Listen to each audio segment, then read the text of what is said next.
Bonjour à tous. Nous vivons cette semaine avec la paracha de Vayehi. Vayehi Yaakov be'eretz Mitzrayim sheva asre shana. Yaakov Avinu a vécu auprès de Yosef en Égypte les 17 meilleures années de sa vie. Une des questions que posent nos sages à propos de cet événement-là, c'est de dire comment un homme comme Yaakov Avinu, qui est l'élu de nos patriarches, a pu vivre les meilleures années de sa vie en Égypte, dans une terre dont on sait qu'elle était le berceau de l'immoralité et de l'idolâtrie.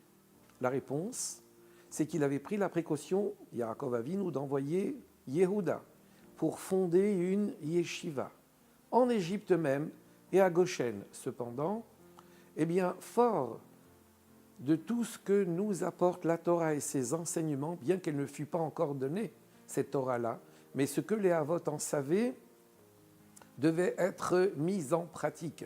Et donc, ce faisant, Yaakov Avinu a protégé le noyau qu'ils étaient quand ils sont descendus en Égypte et a protégé tout le peuple juif de l'assimilation qui prévalait à l'époque, qui était tout à fait galopante. Dans cette paracha, nos maîtres y voient également l'aboutissement de la création divine, dont on a parlé dans le livre de Bereshit, dans la paracha de Bereshit. Donc la paracha de cette semaine s'appelle Vayehi, et c'est une allusion à Tchiyat Ametim, c'est-à-dire que l'histoire se finira par la résurrection. Dans Bereshit, au début, la Torah nous a parlé de Ruho, Shel Mashiach, du souffle du Mashiach qui planait sur les eaux.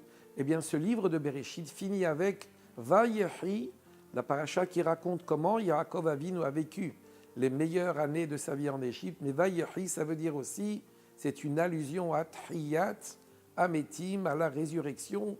Et donc, nous savons qu'en filigrane était inscrite dans cette paracha de Bereshit et de Vayehi tout notre devenir. Dans cette paracha, il sera question de la bénédiction que Yaakov Avinu fera aux fils de Yosef, Ephraïm et Menaché. Ephraïm et Menaché, les deux fils de Yosef, sont pour nous les représentants de deux axes principaux dans le service de Dieu. Menaché, ça représente Sour Mera, écarte-toi du mal. Ephraïm, ça représente Assez Tov, fais le bien.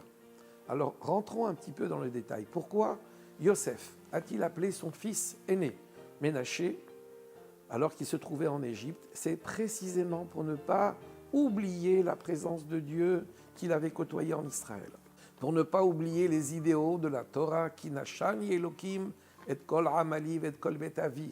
Je ne veux pas oublier mon identité, je ne veux pas oublier la maison de mon père.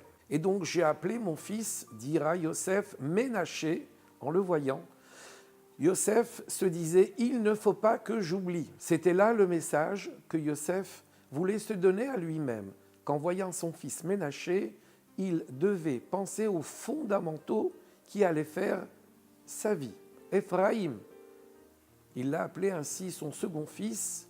Il s'est dit « Kifrani Elohim be'eretz roni ». Dieu m'a fait prospérer dans une terre de pauvreté qu'était l'Égypte.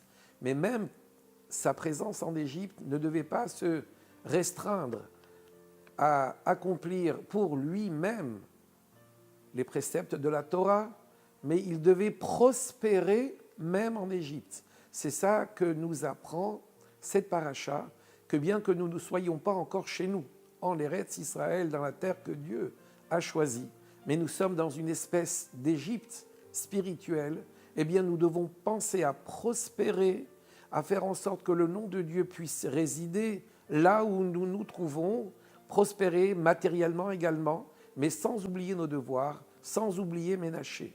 Donc il y a la prospérité représentée par Ephraïm, et il y a les contours de notre identité juive représentés par Ménaché. Et c'est la raison pour laquelle Yaakov a mis sa main droite sur Ephraïm pour nous dire que dans cet exil, dans ces difficultés, comparables à celles et à ceux de l'Égypte, eh bien, nous devons prospérer matériellement, spirituellement, pour faire de ce monde une demeure pour Dieu. Au revoir à tous.